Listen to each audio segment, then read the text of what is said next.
আসসালামু আলাইকুম বন্ধুরা, আজকের এই ভিডিওতে আমরা আপনাদেরকে এমন 9 জন ব্যক্তির ব্যাপারে জানাতে চলেছি যাদেরকে রমজান মাসে একেবারে রোজা রাখতে বারণ করা হয়েছে। মানে যদি এই ব্যক্তিরা রমজান মাসে রোজা না রাখে তাহলে কোনো গুনাহ হবে না। আর এই জন্য আজকের এই ভিডিওটি আপনাদের সবার জন্য একটি বিশেষ ভিডিও হতে চলেছে। যদি আপনিও সেই 9 জন ব্যক্তির সম্পর্কে জানতে চান তাহলে আপনি আমাদের এই ভিডিওটি শেষ পর্যন্ত অবশ্যই দেখবেন। আর মেহেরবানি করে এই ভিডিওটি সওয়াবের নিয়তে শেয়ার করে দিন, যাতে করে এই রমজান মাসে প্রত্যেক মুসলমানের কাছে ভিডিওটি অবশ্যই পৌঁছে যায়। আর এরকম নতুন ভিডিও পেতে চ্যানেলটিকে সাবস্ক্রাইব করে বেল আইকনটি ক্লিক করুন। রমজান শরীফ আল্লাহ তাআলা রাব্বুল আলামিনের পক্ষ থেকে মুসলিমদের উপর একটি উচ্চতর সম্মানীয় উপহার। যদি আপনিও এটিকে বিশ্বাস করে থাকেন তাহলে আপনি এই ভিডিওতে অবশ্যই একটি লাইক করুন। বন্ধুরা, আমাদেরকে মনে রাখতে হবে যে প্রত্যেক মুসলিম পুরুষ এবং মহিলা যে বা যারা বালেক হয়ে গিয়েছে তার উপরে রমজান ফরজ করা হয়েছে। মানে সে রমজানের সম্পূর্ণ মাসটিতে রোজা রাখবে। আর যদি কেউ এই ফজিলতের সম্বন্ধে অস্বীকার করে থাকে তাহলে সে কাফের। আর কোনো রকম কারণ ছাড়া রোজাকে ছেড়ে দেওয়া ব্যক্তিরা গুনাহগারদের অন্তর্ভুক্ত হবে। কিন্তু আপনি কি জানেন 9 জন ব্যক্তি এমন আছে যাদেরকে রোজা রাখতে বারণ করা হয়েছে। মানে যদি এই 9 জন ব্যক্তি রমজান মাসে রোজাকে না রাখে তাহলে তাদের কোনো গুনাহ হবে না। নাম্বার 1, অসুস্থ ব্যক্তি। সর্বপ্রথম নাম অসুস্থ ব্যক্তির উঠে আসে, কেননা এমন ব্যক্তি যে খুব অসুস্থ তাদেরকে রমজান মাসে রোজা না রাখার অনুমতি দেওয়া আছে। যদি এমন ব্যক্তিরা রোজা না রাখে তাহলে তাদের কোনো গুনাহ হবে না। এবার এখানে কথা এটিও উঠে আসে যে সেগুলো কোন এমন রোগ যেগুলো হলে রোজা না রাখার অনুমতি দেওয়া আছে।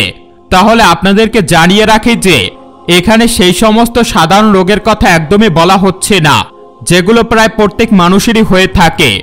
যদি কোনো ব্যক্তির হাত পা যন্ত্রণা করে থাকে, মাথা ব্যথা করে কিংবা সর্দি কাশি হয় তাহলে তার জন্য রোজাকে ছেড়ে দেওয়া একদমই জায়েজ হবে না। এখানে সেই সমস্ত মানুষদেরকে রোজা রাখা খুবই আবশ্যক হয়ে যাবে। কিন্তু যদি বলা হয় তাহলে এখানে অসুস্থ ব্যক্তি কারা, তাহলে আপনাদেরকে বলে রাখি যে এগুলো সেই সমস্ত ব্যক্তি যাদের রোগের কারণে তাদের প্রাণ পর্যন্ত যেতে পারে। এবার হয়তো আপনি ভাবছেন যে আমরা এটি কেমন ভাবে জানতে পারবো যে কোন রোগের কারণে প্রাণ যাওয়ার আশঙ্কা থাকবে।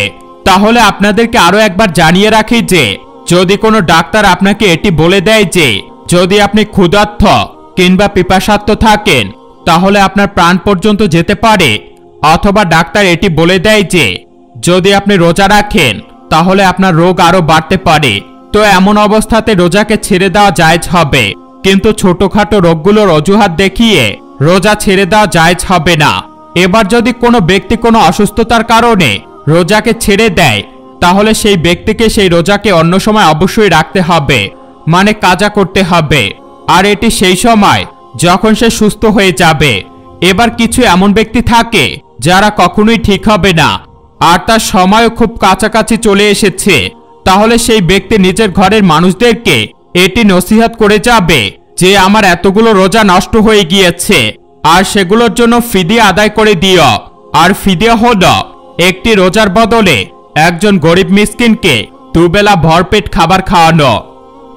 নাম্বার 2, গর্ভবতী মহিলা। আমাদের 2 নম্বরে আছে গর্ভবতী মহিলা, মানে যে মহিলার পেটে বাচ্চা আছে। যদি কোনো মহিলা গর্ভবতী হয় আর এমন অবস্থায় যদি রোজা রাখার জন্য তার বাচ্চার প্রাণ যাওয়ার আশঙ্কা আছে তাহলে সেই মহিলা রমজানের মাসে রোজাকে ছেড়ে দিতে পারে। আর এমন মহিলাদের কোনো গুনাহ হবে না। কিন্তু এখানে মনে রাখতে হবে যে এমন মহিলারাও নিজেদের ছেড়ে যাওয়া রোজাকে পরে রেখে নিবে। মানে যখন সেই মহিলা সুস্থ হয়ে যাবে তখন সে তার নষ্ট হয়ে যাওয়া রোজাকে কাজা উঠিয়ে নিবে।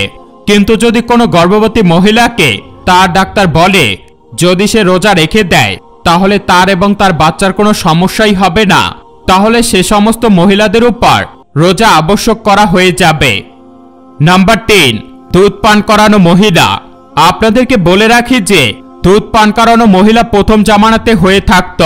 মানে তারা কোনো বাচ্চাকে নিয়ে যেত আর পয়সার পরিবর্তে 1 বা 2 বছর পর্যন্ত তাদের দুধ পান করাতো। মানে তারা দুধ পান করানোর জন্য ঠিকাদারি নিত। তো এমন সমস্ত মহিলাদেরকে রমজান মাসে রোজা রাখাকে বারণ করা হয়েছে, কিন্তু যেহেতু এই প্রথা আজকের বর্তমান সময়ে দেখা যায় না, সেজন্য যে মায়েরা নিজেদের বাচ্চাদেরকে দুধ পান করিয়ে থাকেন আর তাকে যদি কোনো ডাক্তার বলে দেয় যে যদি সে তার বাচ্চাকে দুধ পান করিয়ে থাকে আর রমজান মাসে রোজা রাখলে তাহলে তার শরীরে সমস্যা দেখা দিবে, তাহলে এমন মহিলারা রমজান মাসে রোজাকে ছেড়ে দিতে পারে আর যার কোনো গুনাহ হবে না। কিন্তু এখানে মনে রাখতে হবে যে সেই মহিলাকে ছেড়ে দেওয়া রোজাগুলো অবশ্যই কাজা তুলে নিতে হবে। নাম্বার 4, বৃদ্ধ ব্যক্তি। চতুর্থ নম্বরে সেই ব্যক্তি যে ব্যক্তি নিজের বয়সের কারণে পুরোপুরি বৃদ্ধ অবস্থায় পৌঁছে গিয়েছে, মানে যদি কোনো ব্যক্তি এত বেশি বৃদ্ধ হয়ে গিয়েছে যে সে তার জায়গা থেকে উঠতে পারছে না এবং সঠিকভাবে বসতেও পারে না, আবার তার ভিতরে এমন শক্তিও নেই যে সে রোজাকে রাখতে পারবে, তাহলে এমন ব্যক্তি রমজান মাসের রোজাকে যদি না রাখে তাহলে তার কোনো গুনাহ হবে না। এমন বৃদ্ধ ব্যক্তির জন্য রোজাকে ছেড়ে দেওয়া জায়েজ আছে, কিন্তু মনে রাখতে হবে যে এদের জন্য ফিদিয়া মাসলা উঠে আসবে, অতএব সেজন্য নিজেদের ফিদিয়া আদায় করে নেয়। নাম্বার 5, হায়েজ এবং নিফাস হওয়া মহিলা। হায়েজ এবং নিফাস হওয়া মহিলাদের সম্বন্ধে তো আপনারা অবশ্যই জেনে থাকবেন। প্রত্যেক মাসের একটি নির্দিষ্ট দিনে মহিলাদের হায়েজ হয়ে থাকে, আর যেটিকে আমরা ঋতু বলে থাকি, আর নিফাস বলা হয়ে থাকে সন্তান হওয়ার পর যে রক্তপাত হয় সেটিকে।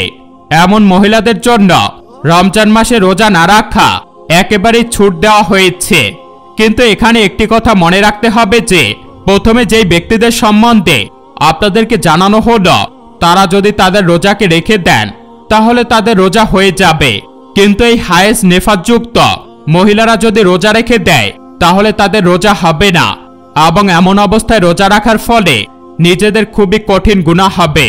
কিন্তু হ্যাঁ, যখন এই সমস্ত মহিলারা পবিত্র হয়ে যাবে তখন তাদের যেগুলো কাজা হয়ে গিয়েছে সেগুলো কাজা তুলে নিবে। নাম্বার 6, পাগল ব্যক্তি। যে ব্যক্তিটা পাগল হয়ে গিয়েছে, মানে যাদের মস্তিষ্কে আর কাজ করে না, যারা আবল তাবল কথা বলে, হঠাৎ করে জ্ঞান শূন্য হয়ে যায়, সেই সমস্ত ব্যক্তিদের জন্য রমজান মাসে রোজা না রাখার অনুমতি আছে, কিন্তু এখানে একটি কথা মনে রাখতে হবে যে যদি তারা সুস্থ হয়ে যায়, মানে ঠিক হয়ে যায়, তাহলে ছুটে যাওয়া রোজাগুলোকে অবশ্যই কাজা তুলে নিতে হবে। নাম্বার 7, মুসাফির ব্যক্তি।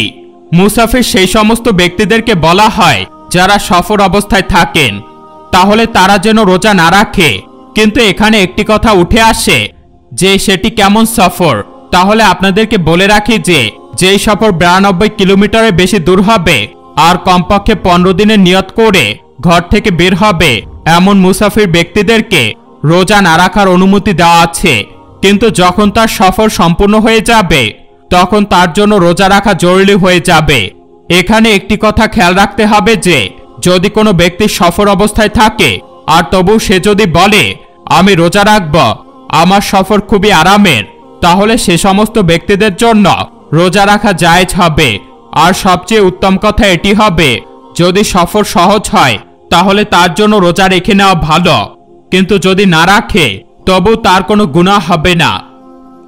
নাম্বার 8, যদি কোনো ব্যক্তির প্রাণ যাওয়ার আশঙ্কা থাকে এমন ব্যক্তিদেরকে রোজা রাখতে মানা করা হয়েছে, মানে যদি কোনো ব্যক্তি বলে দেয় যে যদি তোমরা রোজা রাখো তাহলে তোমাদের গর্দানকে উড়িয়ে দেওয়া হবে, তাহলে এমন পরিস্থিতির কোনো ব্যক্তি যদি সম্মুখীন হয় তাহলে সেই অবস্থাতে সেই ব্যক্তিকে রোজা ছেড়ে দেওয়া উচিত হবে, আর তার জন্য এটি জায়েজও আছে, কিন্তু সেই ব্যক্তির যে রোজাগুলো কাজা হয়ে যাচ্ছে ঠিক সেগুলো যেন পরে পরিস্থিতি সঠিক হলে কাজা তুলে নেয়। নাম্বার 9, নাবালেগ বাচ্চা। যেমন আপনারা সবাই জানেন যে রোজা সেই সমস্ত ব্যক্তির উপর ফরজ করা হয় যারা বালেগ হয়ে গিয়েছে, আর যারা সজ্ঞানে আছে, তাহলে এর মানে হচ্ছে গিয়ে রোজা নাবালকের উপর ফরজ নয়, মানে যদি কোনো বাচ্চা রোজা না রাখে তাহলে তার কোনো গুনাহ হবে না, মানে তার রোজা না রাখার অনুমতি আছে, কিন্তু যদি কোনো বাচ্চা নিজের 10 বছর বয়সে পৌঁছে যায়, তার মধ্যে রোজা রাখার শক্তিও চলে আসে, তাহলে তার প্রয়োজন হবে যে সে যেন রোজা রাখে। তো বন্ধুরা, আজকের এই ভিডিওটি কেমন লাগলো সেটা অবশ্যই কমেন্ট করে জানাবেন।